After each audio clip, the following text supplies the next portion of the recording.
gobernu kontseilua ona ekartzia eta horregatik eskerrak eman diputatuari. Alkateari eskerrak eman Joni eta baita Armeria Eskolako zuzendariari Imanoli gaurkoan hemen hartzeagatik. Gipuzkoako Foru Aldundia konpromiso bat hartu zuen Gipuzkoako plazatik Gipuzkoako plazetara pasatzeko.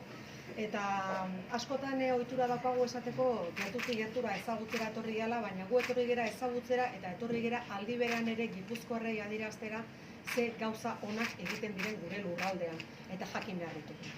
Leheno aipatzen zen bezala, Armeria Eskola honek dauke historia handia, baina daukana da bat etorkizun handia eta oparoa.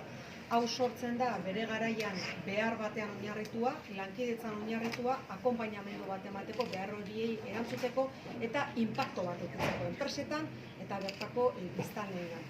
Eta espiritu berarekin jarraitzen du gaur egun.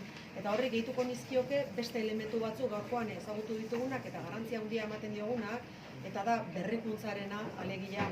Ikusita gure komunidadean egon daitezken beharrak eta ezagutu ditugu batzuk, nola behar horiei erantzuteko saiakera egiten den aldi berean ere hezkuntza sisteman edo beraien hezkuntza formakuntza lagungarri delako.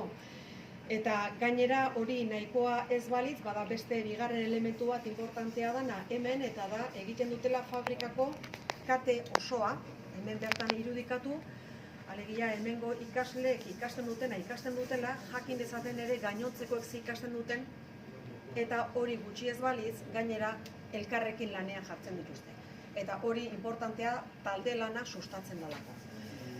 Eta bukatzeko, orain ibilbidearen azkeneko puntuan ezagutu dugu, ezagutza teknikoaz lantzeaz aparte, talde lana lantzeaz aparte, gaitasun emozionalak ere lantzen dituztela eta horri ere garantzia handia ematen diogu Gipuzkoako Foru Aldundia, izan ere behin eta berriz aipatzen dut ongizate integrala, Gipuzkoar guztien ongizate integrala dela helburu nagusia, ondo egon eta ondo sentitzea ez dalako gauza bera eta hemen ongizate emozional hori lantzea hain justu inpaktua daukalako ikasleengan, inpaktua daukalako eskolan, eta noski horrekin gure komunitatean da gizartean, horri garantzia handia ematen diogu. Beraz, zorionak eman. Eta eskerrik asko.